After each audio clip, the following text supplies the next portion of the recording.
Hello everyone, जैसे कि हमारे इस चैप्टर के नोट्स कंप्लीट हो गए स्ट्रक्चर ऑफ एटम के। अब हम इसके बाद चल रहे थे इस चैप्टर की एक्सरसाइज पर। एक्चुअली इस चैप्टर में न्यूमेरिकल्स काफी न्यूमेरिकल्स हैं, ठीक है। तो इसमें मैं आप लोगों को कुछ न्यूमेरिकल्स करा चुका हूं। मैंने आपको कराए हैं न्यूमेरिकल नंबर 2.6 तक, मैंने आपको सभी न्यूमेरिकल्स करा दिए। इसके बाद न्यूमेरिकल नंबर 2.7, ठीक है। न्यूमेरिकल नंबर 2.7 क्या बोलता है? Calculate wavelength, frequency, calculate wavelength, frequency and wave number of light wave whose period is 2.0 into 10 to the power minus का 10 second. Okay, question number 2.7। Question number 2.7 हमें टाइम पीरियड दिया है। Time period है हमारा 2 into 10 to the power minus के 10 second. 2 into 10 to the power minus के 10 second. Clear? अब यहां पर, अब इसके बाद तो यहां पर हमें टाइम पीरियड गिवन है। अब हम इस टाइम पीरियड की हेल्प से एक तो हम फ्रीक्वेंसी कैलकुलेट करेंगे और वेवलेंथ कैलकुलेट करेंगे और वेव नंबर कैलकुलेट करेंगे। वेव नंबर कैलकुलेट करना, ठीक है। But we know that nu into frequency into time period equal होता है 1। तो nu equal 1 upon time period, देखना फ्रीक्वेंसी आ जाएगी 1 upon 2 into 10 to the power minus 10। Clear? ये हमारा 0.5 इंटू 10 टू द पावर 10 या 5 इंटू 10 टू द पावर 9। ये कैलकुलेशन है सिंपल, आप लोग जानते हो। सेकंड इनवर्स या हर्ट्ज, ये हमारा फ्रीक्वेंसी में हमारी आ जाती है। इस प्रकार फ्रीक्वेंसी बाद हम कैलकुलेट करेंगे lambda, nu equal C upon lambda, ठीक है। तो यहां से हमारा lambda equal C upon nu. Value of C speed of light v into 10 to the power 8 metre second inverse, clear, upon frequency 5 into 10 to the power minus के 9 second inverse. भैया हमारा lambda यहां से आ जाएगा, मीटर में आएगा। Second inverse का 0.6 by 5 को डिवाइड किया 0.6 into 10 to the power 17 या 6 into 10 to the power 16 metre, ठीक है। ये हमारी वेवलेंथ। अब इसके बाद वेवलेंथ के बाद मैं कैलकुलेट करूंगा वेव नंबर। अब जो wave number, but we know that wave number equal 1 upon lambda, 1 upon value of lambda ये रही 6 into 10 to the power 16, ठीक है। मीटर इनवर्स में आंसर है, ये आप लोग डिवाइड कर लेना, ठीक है। तो ये क्वेश्चन नंबर 2.7 मेरा कंप्लीट हुआ। सेम, अब इसके बाद question number 2.8, what is the number of photons of light with a wavelength of 4000 picometer? देखना, what is the wave number of photons of light? हमें वेव नंबर क्या, sorry, what is the number of photons of light with a wavelength 4000 picometer that provide 1 joule of energy? हमें number of photons calculate करने हैं कि कितने photon से, और जो फोटॉन्स की वेव है उसकी वेवलेंथ है 4000 पिकोमीटर। तो कितने फोटॉन से 1 जूल एनर्जी प्रोवाइड होगी, क्लियर? तो सबसे पहले हम यहां पर कैलकुलेट करेंगे energy of 1 photon. Energy of 1 photon, question number 2.8, energy of first photon. देखना लैम्डा कितने हैं? 4000 पिकोमीटर, 4000 पिकोमीटर। सबसे पहले मैंने इसे मीटर में कन्वर्ट कर लिया। 4000 into 10 to the power minus 12 metre. अब यहाँ पर वेवलेंथ हमारे पास है, अब हम यहाँ पर एनर्जी ऑफ वन फोटोन, ठीक है, एनर्जी ऑफ वन फोटोन यानी कि E equal H, H time constant है और nu c upon lambda. Clear? तो यहाँ पर Planck constant 6.626 into 10 to the power minus 34 joule second, speed of light 3 into 10 to the power 8 metre second inverse upon lambda, lambda ये रही 4000 into 10 to the power minus 12 metre. Metre से metre का, second inverse से second का, joule में हमारा answer आ जाएगा। ठीक है, ये कैलकुलेशन आप लोग खुद करोगे। 6.626 into 3 अपॉन 4, देखना ये into 3 अपॉन 4 into 10 की सभी पावर को, देखना 10 पावर यहाँ पर बन जाएगी। ऊपर तो रही हमारी माइनस के 34 प्लस का 8 माइनस 26, 8 सब्ट्रैक्ट कर दीजिएगा। ठीक है, और नीचे 10 पावर 3 प्लस में यहां से बनेगी 10 पावर माइनस का 9 बची, ऊपर जाकर प्लस का 9। क्लियर? तो यहां से जो भी है मेरे इतने जूल एनर्जी आ जाएगी, आप इसे सॉल्व कर सकते हैं। But total number of photons, total number of photons in 1 joule energy, 1 joule energy, तो total energy 1 joule upon energy of 1 photon, energy of 1 photon, 1 photon. Clear? देखो एनर्जी ऑफ 1 फोटोन यहां से आ जाएगी, 1 जूल को divide कर दीजिएगा, number of photons हमारे यहां से आ जाएंगे। इसके बाद माय क्वेश्चन नंबर 9, 2.9, हाँ, question number 2.9 is a photon of wavelength 4 into 10 to the power minus 7 meter strike on a metal surface. The work function of the metal being 2.13 electron volt. Number 1, calculate energy of photon. Energy of photon calculate करनी है electron volt में। ठीक है। Second thing, the kinetic energy of emission, जो photon, जो electron निकलता है उसकी हमें काइनेटिक एनर्जी यहां पर बतानी है। Third is the velocity of photo electron, जो इलेक्ट्रॉन निकलता है किस स्पीड से, किस वेलोसिटी के साथ वो निकलता है, ये बात हमें बतानी। क्लियर? तो यहां पर हमें वेवलेंथ ऑफ फोटोन गिवन है 4 into 10 to the power minus 7 metre. Question number 2.9,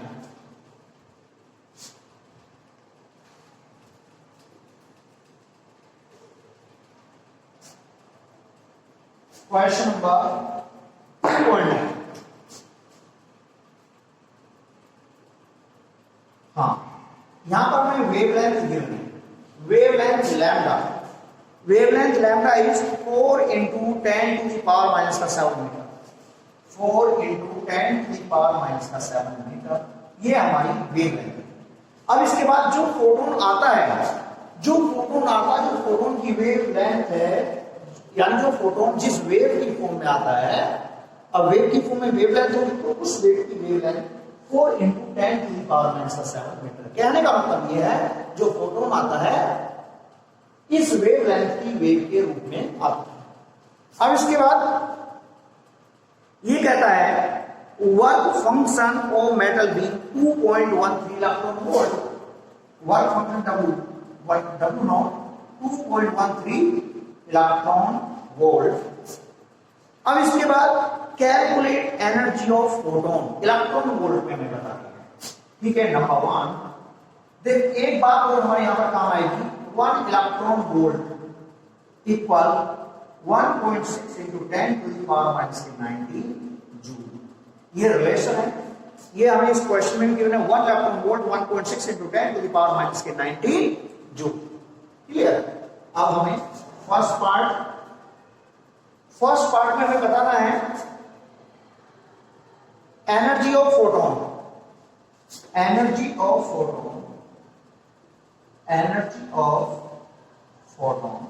जरा मैं आपको थोड़ा यहां पर फिगर के थ्रू इस बात को एक्सप्लेन कर दूं। सन है, सन से हमारी वेवलेंथ आती है इस तरह से, यहां से इलेक्ट्रॉन हमारा रिलीज हो रहा है, इस वेव की वेवलेंथ है यानी कि अब यहां से यहां तक जो एनर्जी यूज होती है उसे बोलते हैं वर्क फंक्शन। अब इससे ऊपर को जो एनर्जी होती है काइनेटिक एनर्जी, ठीक है। इसकी energy E equal H new होती है, ये डब्ल्यू नॉट है। इस पॉइंट पे मैं काम करूंगा तो एनर्जी ऑफ फोटोन, देखो photon E equal H nu, E equal H nu, E equal H new.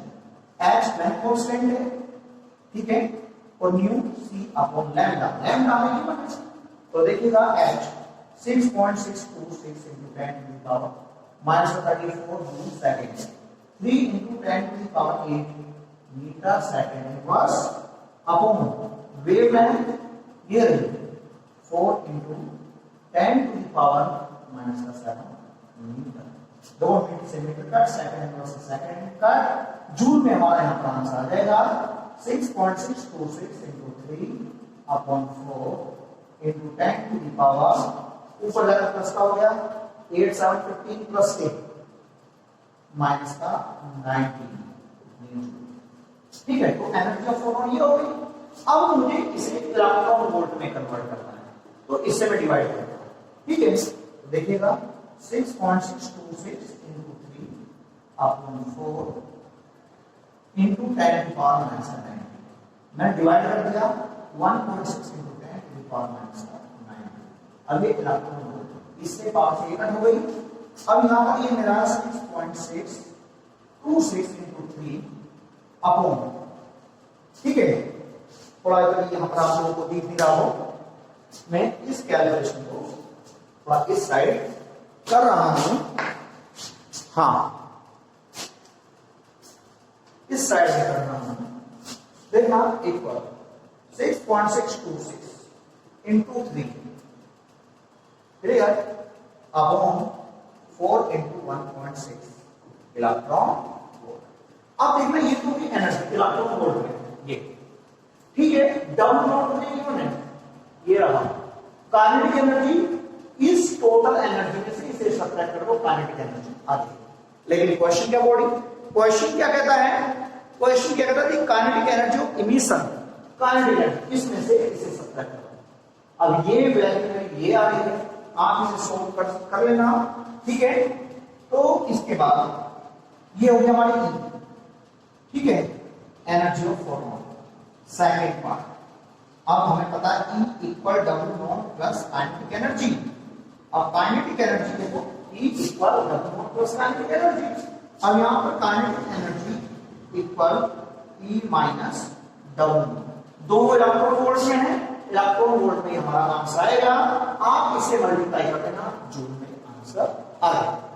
Clear, kinetic energy joule में ले आना, इलेक्ट्रॉन वोल्ट को 1.6 into 10 to the power -19 से, कहने का मतलब ये है मल्टीप्लाई कर दे। अब इसका थर्ड पार्ट आप इस साइड देख लीजिएगा, थर्ड पार्ट। अब वो वेलोसिटी कहता है, तो काइनेटिक एनर्जी के E equal half mv square के according, m mass of electron आप लोग जानते हो, and E mass of electron 9.1 into 10 to the power -31 kilogram. देखो वेलोसिटी यहां से मेरा आ जाएगा, एंड ये रहा काइनेटिक एनर्जी मेरे यहां से आ जाएगी, लेकिन जूल में कन्वर्ट करके सोल्व करना है। आप लोग इस क्वेश्चन को नोट कीजिएगा। इसके बाद देखो आपका जो फोटो इलेक्ट्रिक इफेक्ट पर बेस्ड क्वेश्चंस हैं, उन्हें आप लोग खुद अपने आप करोगे। उन क्वेश्चंस को अब मैं नहीं कराऊंगा, क्यों, एक केवल सिंपल मेथड है जो मैंने आप लोगों को बोर्ड पर क्लियर कर दिया है। क्लियर। अब इसके बाद हमारा question number 10 2.10 electromagnetic radiation of wavelength 2 photo nanometer just sufficient to ionize the sodium atom. Calculate ionization energy of sodium in kilojoule. Clear? Calculate ionisation energy of sodium in kilojoule. तो इसके बाद मेरा question number start होता है 2.10। Okay,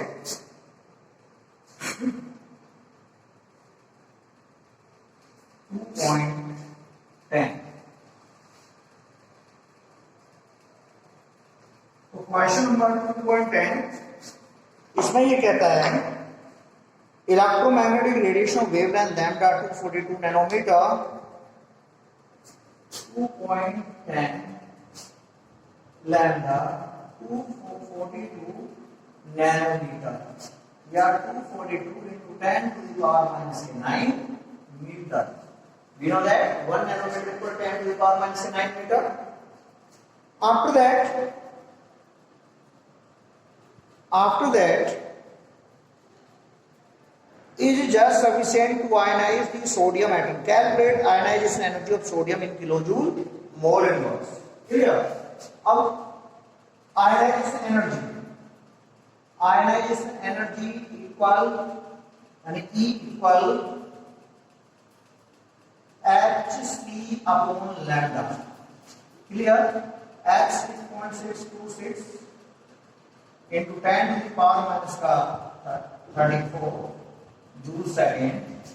C 3 into 10 to the power 8 meter second inverse upon lambda 242 into 10 to the power minus 9 meter.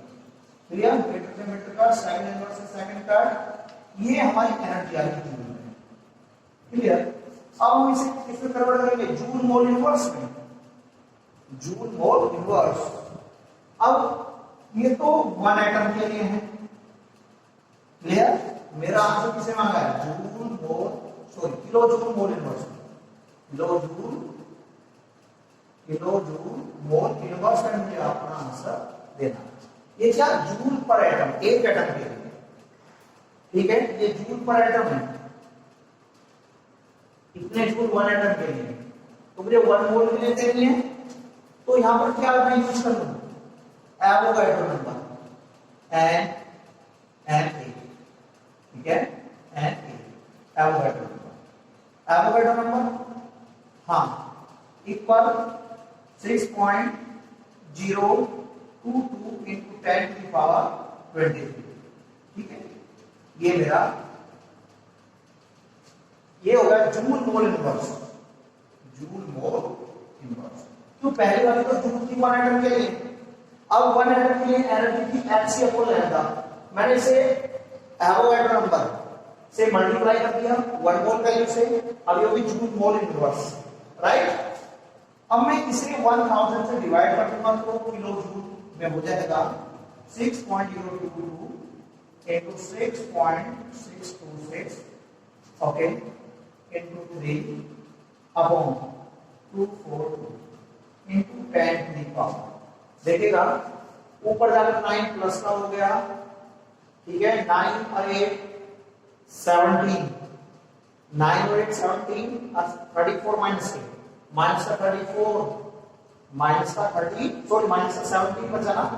ये चलो ये कैसे कर लेते हैं? 23 माइनस 34 प्लस का 8 प्लस का 9। ठीक है, तो ये 6 पॉइंट किसमें? जूल मोल इनवर्स में 6.022 into 6.626 into 3 अपॉन 242। देखिएगा 17 माइनस के 17 into 10 की पावर 5। ठीक है, अब एक बात पूछनीगा। ठीक है, ये जूल मोल इनवर्स। अब मैंने इसे 1000 से डिवाइड कर दिया, ये किलो जूल मोल इनवर्स। ये मेरा आंसर होगा। आप इसे सोल्व कर लो। ओके, आफ्टर दैट देखो क्वेश्चन नंबर 12 आप लोग खुद करोगे। क्वेश्चन नंबर 9 की तरह है। Question number 13, what is the wavelength of light emitted when the electron in a hydrogen atom undergo transition from energy level with n equal 4 to an energy level n equal 2। जब 4 से n equal 2 में electron enter करते हैं तब उस time हमें wavelength calculate करनी है। ठीक है, तो यहां पर क्वेश्चन पहला 12, question number 12, sorry question number 13। अभी हमारा क्वेश्चन 11 और छूट गया है। क्वेश्चन 11 में मैं केवल हिंट दे रहा हूं। देखो, rate of quanta per second. ठीक है, क्वेश्चन में 11 बस मुझे फॉर्मूला बताना है। रेट ऑफ क्वांटा, हाँ, rate of quanta per second. जो हमें पावर दी है वाट में, क्या होती है power? Work done in 1 second, या एनर्जी, एनर्जी जो कंज्यूम होती है इन 1 सेकेंड। क्लियर? 1 सेकेंड में जो एनर्जी कंज्यूम होती है हम उसे पावर बोलते हैं। अब यहां पर हमें पर सेकेंड क्वांटा बताना है। Rate of quanta, rate of emission, rate of emission of quanta per second, P upon E। P power, power क्या? एनर्जी जो रिलीज हो रही है 1 सेकेंड में, upon energy of 1 photon, energy of 1 photon. और हमें E इक्वल कैलकुलेट करने के, E इक्वल एच न्यू या एच सी अपॉन लैम्डा। हमें यहाँ पर वेवलेंथ गिवन है ना, हमें वेवलेंथ गिवन है माइक्रोमीटर में। लैम्डा 0.57, लैम्डा कितने? Lambda 0.57 micrometre, 0.57 × 10⁻⁶ metre. ये मैं यहाँ पर कैलकुलेट कर दूंगा। E कैलकुलेट करके मेरा यहाँ पर पुट कर दूंगा। P मुझे गिवन है, P कितना है? 25 वाट। ठीक है, 25 वाट। इसके बाद मेरा क्वेश्चन नंबर 12 में नहीं कराऊंगा क्योंकि आपको क्वेश्चन नंबर 9 की तरह करना है। क्वेश्चन नंबर 13, क्वेश्चन नंबर 13 में कहता है what is the wavelength of light emitted when electron in A hydrogen atom undergo transition from energy level with n = 4 to n = 2। ठीक है, तो मुझे यहां पर वेवलेंथ कैलकुलेट करनी है। वेवलेंथ कैलकुलेट करने के लिए तो क्वेश्चन नंबर, तो भाई यहां पर हमारा क्वेश्चन नंबर 13 2.13, देखो wave number equal RH 1/n1² minus 1/n2 का स्क्वायर। ठीक है, देखो ये अब पहले मैं वेव नंबर कैलकुलेट करूंगा। रेडियस कांस्टेंट 109,677 सेंटीमीटर इनवर्स में आएगा। ठीक है, देखो N1 और N2, N1 जो न्यूक्लियस के पास वाला सेल होता है, तो N1 की वैल्यू कितनी है? 2 और N2 की वैल्यू 4। N1 की वैल्यू 2 का स्क्वायर और ये 4 का स्क्वायर। ये सेंटीमीटर इनवर्स में मेरा आंसर ये वेव नंबर आएगा। ठीक है, रेडियस कांस्टेंट N1 की वैल्यू 2, N2 की वैल्यू 4। यहां से मैं वेव नंबर कैलकुलेट करूंगा। उसके बाद हमारा वेवलेंथ, सॉरी हम वेवलेंथ लैम्डा कैलकुलेट करेंगे। लैम्डा अब आप जानते हो वेव नंबर इक्वल 1 लैम्डा, या lambda equal 1 wave number, 1 wave number. और वेव नंबर की वैल्यू यहां से आएगी। ठीक है, तो लैम्डा मेरा सेंटीमीटर में आ जाएगा। ये मेरा आंसर होगा। क्लियर? यहां से आप वेव नंबर की वैल्यू पुट करो। इसके बाद मेरा क्वेश्चन नंबर 14 देखिएगा। हाँ, क्वेश्चन नंबर 14 में अब मैं एक नई बात आप लोगों को बता रहा हूं। देखिएगा, यदि आप इस पॉइंट को ध्यान से सुनते हो तो आपके क्वेश्चंस और भी आसान रहेंगे, जिस टाइप के मैं अब कराने जा रहा हूं। क्वेश्चन नंबर 2.14 है, 15 है, 16 है, ठीक है, और 18 है, 19 है। ठीक है, ये क्वेश्चन कौन कौन से, दोबारा से रिपीट कर रहा हूं, 14, 15, 16 और आपका 18, 19, ये पांचों न्यूमेरिकल्स आपसे आसानी से हो जाएंगे यदि आप इन्हें ध्यान से समझोगे तो। जिस बात को मैं क्लियर कर रहा हूं, देखो ये न्यूक्लियस है, देखो ये होता है हमारा फर्स्ट सेल एन इक्वल 1, ये होगा second shell N equal 2, third shell N equal 3, fourth shell N equal 4। अब ऐसे ये मान के चलो न्यूक्लियस के चारों तरफ इन्फिनिटी सेल होते हैं, इन्फिनिटी सेल होते हैं, बहुत सारे सेल होते हैं, इन्फिनिटी सेल। जो बाहर वाला सेल, सबसे बाहर वाला सेल, उसकी एनर्जी होती है 0, उसकी एनर्जी होती है 0, जो सबसे बाहर वाला सेल। जो न्यूक्लियस के पास वाला सेल है उसकी एनर्जी होती है सबसे ज्यादा, ठीक है, उसकी एनर्जी होती है सबसे ज्यादा। लेकिन बेटा यहां पर एक बात सुनिएगा, जो हम एनर्जी कैलकुलेट करते हैं, देखना, जो हम आयनाइजेशन एनर्जी कैलकुलेट करेंगे, आयनाइजेशन एनर्जी यानी इलेक्ट्रॉन को बाहर निकालना है, इलेक्ट्रॉन को बाहर निकालना है। तो जैसे इलेक्ट्रॉन यहां पर भी हो सकता है, यहां पर भी हो सकता है, यहां पर भी हो सकता है, कोई से भी सेल में हो सकता है, ठीक है। तो मुझे इन्फिनिटी, ये इन्फिनिटी वाले सेल की एनर्जी है, तो E infinity minus E N, इस बात को आप हमेशा ध्यान रखिएगा। E इन्फिनिटी की वैल्यू 0 होती है, ई एन हम कैलकुलेट करेंगे। मैंने आपको बोर मॉडल टीच करते समय ई एन का फॉर्मूला बताया था। ई एन जो होता है हमारा, E N minus Rydberg constant into Z square upon N square, ये होता है, ठीक है। जेड एटम का एटॉमिक नंबर है, वो बात अलग है, स्पेशली आपके इस चैप्टर में हाइड्रोजन एटम से ही रिलेटेड न्यूमेरिकल्स है। तो जेड की वैल्यू 1, तो 1 का square 1, N number of shells minus, ठीक है।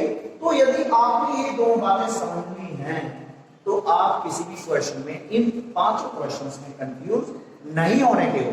दूसरा, जब मैं ये बात यहां पर बता ही रहा हूं तो साथ में ये बात को क्लियर कर दूं, एक रेडियस भी वो कभी पूछ सकता है। तो रेडियस, एन सेल की radius R N equal 52.9 into N square upon Z. देखो ये बोर रेडियस का फॉर्मूला होता है, clear, 52.9 into N square upon Z. हम यहां पर एन की वैल्यू जेड में पुट कर देंगे और हमारी बोर रेडियस आ जाएगी, ठीक है। तो इन न्यूमेरिकल से, इन फॉर्मूला से एक भी न्यूमेरिकल नहीं छूटेगा। अब देखो, अब करता हूं मैं न्यूमेरिकल नंबर 14, न्यूमेरिकल नंबर 14। तो न्यूमेरिकल नंबर 14 ये कहता है, how much energy is required to ionise hydrogen atom if the electron occupy N equal 5th orbit, ठीक है। How much energy required to ionise, देखना इसके बाद, compare your answer with ionisation energy of H और energy required to remove the electron from N equal 1 orbit. देखो, एक तो हमारा 5th सेल में ऑर्बिट है, उसकी आयनाइजेशन एनर्जी मुझे कैलकुलेट करनी है। अब इस आयनाइजेशन एनर्जी को उस एनर्जी से कंपेयर करना है जब इलेक्ट्रॉन हमारा फर्स्ट सेल में होता है, ठीक है। तो ये मेरा क्वेश्चन नंबर 14। देखिए, ओनली मैं हिंट दे रहा हूं। अब देखिए, न्यूमेरिकल्स की बड़ी बड़ी कैलकुलेशन है, तो एक न्यूमेरिकल पर ही 1 वीडियो बन पाएगी। यदि मैं कंप्लीट कैलकुलेशन करूंगा, आप लोग कैलकुलेशन घर पर करना, और उसके बाद बस मैं यहां पर आपको हिंट दे रहा हूं। तो क्वेश्चन नंबर 14 देखना, जब हमारा आयनाइजेशन एनर्जी, ठीक है, आयनाइजेशन एनर्जी जब हमारा इलेक्ट्रॉन 5th सेल में है, तो मुझे इन 5th सेल से निकाल के कहां पहुंचाना है इलेक्ट्रॉन को, इन्फिनिटी वाले में, सबसे बाहर वाले में। तो आयनाइजेशन एनर्जी ई, आप लोग उस फॉर्मूले को नोट कर सकते हो, ionisation energy E infinity minus E N, ठीक है। ये फॉर्मूला याद होना चाहिए। तो E I5 E infinity minus E N, देखिए ई एन। अब ठीक है, अब इन्फिनिटी एनर्जी क्या, 0। आप लोग जानते हो ई एन की जो वैल्यू है RH Rydberg constant into, Z square upon N square, ठीक है। जेड स्क्वायर की वैल्यू वो बात अलग है, हाइड्रोजन एटम है, तो जेड की वैल्यू क्या है हमारी 1 है, क्लियर? तो मैं यहां पर ये भी कर सकता हूं, अब 4 हाइड्रोजन एटम, और हाँ ये माइनस में होती है, सॉरी ये एनर्जी फॉर्मूला किसमें होता है, माइनस में। क्लियर? तो 4 hydrogen En minus R H, भाई जेड वैल्यू तो 1 का स्क्वायर 1 अपॉन एन स्क्वायर। अब देखना पांचवें ऑर्बिट में हमारा क्या है, इलेक्ट्रॉन है, infinity energy 0 minus En minus का आर एच अपॉन एन की वैल्यू क्या 5, भाई एन की वैल्यू 5 है तो 5 का स्क्वायर। तो देखो minus plus R H upon 25, चाहो तो आर एच की वैल्यू 2.18 इंटू 10 की पावर, जो रेडबर्ग कांस्टेंट है 2.18 इंटू 10 की पावर -18 अपॉन 25, ठीक है, जूल। ये हमारी एनर्जी है जब इलेक्ट्रॉन फिक्स सेल में।